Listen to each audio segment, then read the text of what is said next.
Let's find job.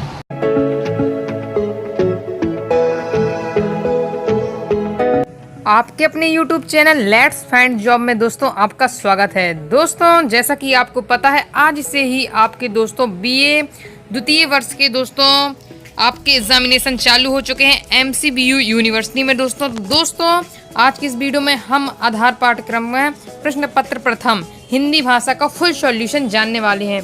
दोस्तों अपने channel पर लगातार आज से अब जब तक आपके पेपर नहीं हो जाते दोस्तों आपके 2-3 दिन के अंदर पूरे फुल सॉल्यूशन अपने चैनल पर मिलेंगे हर सब्जेक्ट के, इसलिए दोस्तों आप चैनल पर बने रहें। तो चलते हैं दोस्तों बिना टाइम वेस्ट किए जानते हैं अपन आधार पाठ्यक्रम में प्रथम प्रश्न पत्र हिंदी भाषा का फुल सॉल्यूशन।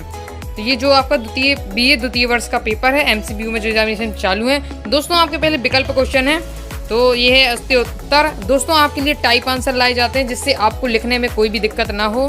तो दोस्तों देखिए आपका ये आंसर है तो पहले की आपके विकल्प हैं इसमें आपका पहले का हो जाएगा गुणसंधि राइट आंसर, दूसरे का दोस्तों हो जाएगा महादेवी वर्मा, तीसरे का हो जाएगा इंद्रधनुष और दोस्तों चौथे क्वेश्चन के आंसर का हो जाएगा आपका 18 जुलाई 2002 और पाँचवें प्रश्न का उत्तर हो जाएगा दोस्तों आपका स्वामी रामकृष्ण परमहंस।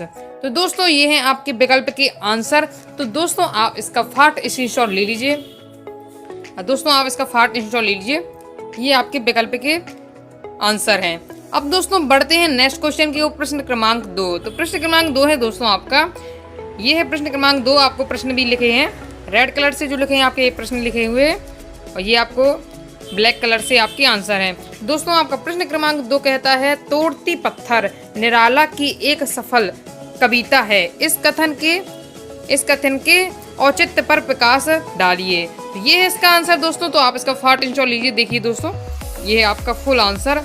दोस्तों अपने चैनल पर लगातार अब दोस्तों पहले भी इंग्लिश की आएगी फाउंडेशन की, फिर दोस्तों आपका पर्यावरण का आएगा और इसी प्रकार आपके जैसे कमेंट करते जाएंगे जैसे जैसे दोस्तों आपके लिए सॉल्यूशन आते जाएंगे। इसलिए दोस्तों आप चैनल को सब्सक्राइब करके बेल आइकन जरूर प्रेस कर लीजिएगा।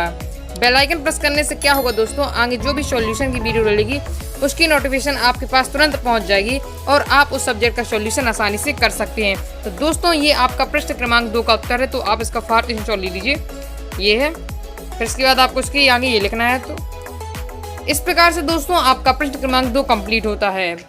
बढ़ते हैं दोस्तों नेक्स्ट क्वेश्चन की ओर। नेक्स्ट क्वेश्चन है आपका प्रश्न क्रमांक 3। प्रश्न क्रमांक 3 है दोस्तों आपका संधि किसे कहते हैं, इसके विभिन्न प्रकारों को उदाहरण सहित लिखिए।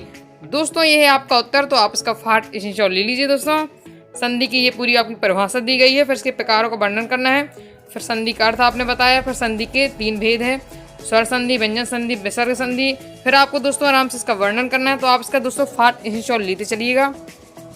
और दोस्तों आप वीडियो को 700p HD क्वालिटी में देखें जिससे आपको समझने में कोई भी दिक्कत नहीं होगी। तो ये स्वर संधि है तो आप पहले स्वर संधि का ये लिख लिए, फिर आपको इसके उदाहरण ही बेहतरीन बताना है। ये उदाहरण हो गए, फिर इसी के अंदर आपको ये पूरा बताना है। तो आप इसके फाट स्क्रीनशॉट ले लीजिए। इसके बाद आपको ये लिखना है, फिर इसके बाद आपको ये लिखना है। ये स्वर संधि के अंदर गत ये सब संधि आती हैं, यार संधि या आदि संधि। इस प्रकार से आपका ये स्वर संधि कंप्लीट होगा। फिर आपको 12 नंबर डालना है बढ़िया। फिर आपको लिखना है व्यंजन संधि, फिर इसकी आगे ये आपको लिखना है। तो आप इसका फाट स्क्रीनशॉट लेते चलिएगा। फिर आपको डालना है विसर्ग संधि में, फिर इसका भी आप स्क्रीनशॉट ले लीजिए। दोस्तों आपको इसके फुल प्रकार बताने हैं तो ये पूरे इसके प्रकार हैं, तो ये है। इस प्रकार से दोस्तों आपका प्रश्न क्रमांक 3 कंप्लीट होता है। बढ़ते हैं दोस्तों नेक्स्ट क्वेश्चन की ओर प्रश्न क्रमांक 4। तो प्रश्न क्रमांक 4 है दोस्तों आपका, ये है समास और संधि में अंतर उदाहरण सहित लिखना है अपन को। समास और संधि में अंतर, तो ये है दोस्तों आपको बॉक्स बनाकर इसी प्रकार लिखना है। दोस्तों आपको फुल मार्क्स मिलेंगे और बढ़िया आपको इसमें क्या बताना, उदाहरण भी बताना है। तो ये आपके उदाहरण दिए हैं D नंबर पे जो आपका दिया है, इसमें ये आपके 4 दिए हैं अंतर हैं। तो आप इसका फाट स्क्रीनशॉट लीजिए दोस्तों। ये है आपका प्रश्न क्रमांक 4 का उत्तर।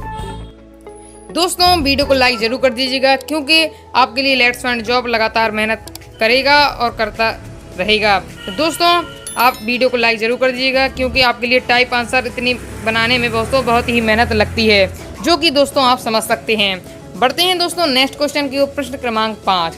अब प्रश्न क्रमांक 5 है दोस्तों आपका, विराम चिन्हों का महत्व लिखते हुए उनके लिखित और वंचित महत्व को रेखांकित कीजिए। ये है दोस्तों आपका आंसर। तो आप इसका फाट इंस्टॉल लीजिए दोस्तों।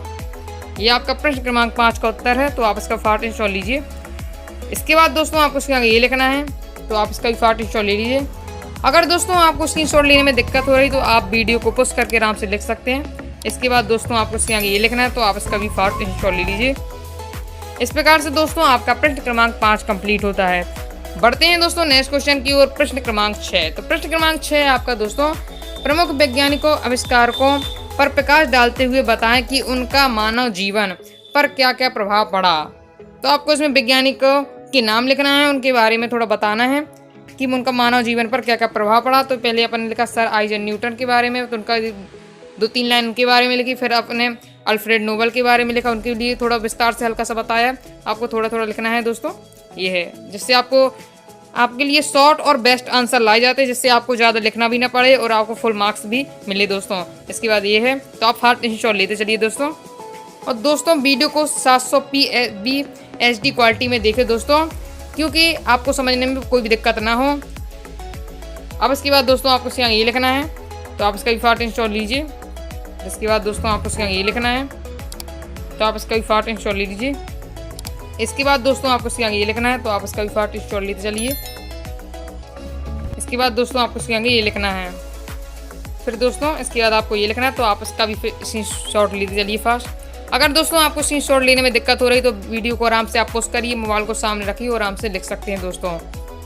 इसके बाद दोस्तों आपको ये लिखना है, आप अपने हिसाब से लिख दिए। मैंने कम से कम 10-12 वैज्ञानिकों के नाम और उनका थोड़ा बहुत वर्णन किया है, आप अपने हिसाब से लिखिए जितनी उसमें शब्द सीमा है। तो ये है, तो आप इसका भी फास्ट इंस्टॉल लीजिए।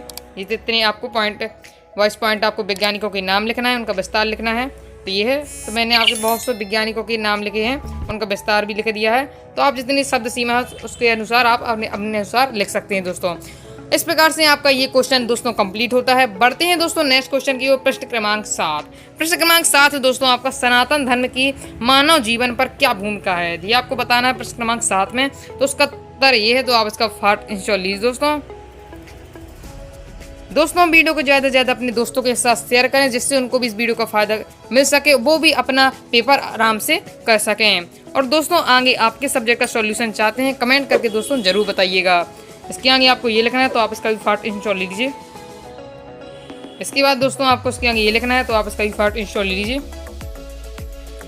इसके बाद दोस्तों आपको इसके आगे ये लिखना है, तो इसका भी आप फास्ट इंस्टॉल ले लीजिए।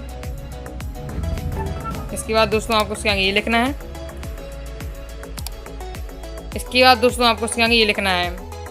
दोस्तों आप अपने अनुसार भी लिख सकते हैं, आप अपने हिसाब से मेंटेन कर सकते हैं दोस्तों। जितने उसमें शब्द सीमा पूछी गई तो आप अनुसार मेंटेन कर लीजिए। इसके बाद आपको ये लिखना है दोस्तों। इस प्रकार से दोस्तों आपका प्रश्न क्रमांक 7 कंप्लीट होता है। बढ़ते हैं दोस्तों नेक्स्ट क्वेश्चन की ओर, प्रश्न क्रमांक 8। तो प्रश्न क्रमांक 8 है दोस्तों आपका, ये है आपका प्रश्न क्रमांक 8। तो क्या है, नारीत्व के अभिशाप निबंध का सारांश। जो दोस्तों आपका ये है नारीत्व के अभिशाप वाला निबंध, उसका आपको सारांश बताना है। तो ये है दोस्तों, इसका लेखिका महादेवी वर्मा थी, तो उन्होंने जो लिखा है ये नारीत्व का अभिशाप, उसका आपको क्या बताना है, सारांश बताना है इस निबंध का। तो ये है इसका फुल सारांश, आपको बिल्कुल ये है दोस्तों। तो आप इसका फास्ट इंस्टॉल लीजिए दोस्तों। इसको लिखने के बाद दोस्तों आपको इसके आगे ये लिखना है, तो आप इसका भी फास्ट इंस्टॉल लीजिए। इसके बाद दोस्तों आपको इसके आगे ये लिखना है, तो आप इसका भी फास्ट इंस्टॉल लीजिए। इसके बाद दोस्तों आपको इसके आगे ये लिखना है, तो आप इसका भी फास्ट इंस्टॉल लीजिए। इसके बाद दोस्तों आपको इसके आगे ये लिखना है, तो आप इसका भी फास्ट इंस्टॉल ले लीजिए। तो दोस्तों अगर आपको वीडियो पसंद आई तो वीडियो को लाइक जरूर कर दीजिएगा, साथ ही चैनल को सब्सक्राइब करके बेल आइकन जरूर प्रेस कर लीजिएगा और कमेंट करके जरूर बताइएगा कि आप आगे दोस्तों किस सब्जेक्ट का सॉल्यूशन चाहते हैं। और दोस्तों वीडियो को ज़्यादा अपने दोस्तों का शेयर जरूर कर दीजिएगा, जिससे उनको भी इस वीडियो का फ़ायदा मिल सके। धन्यवाद।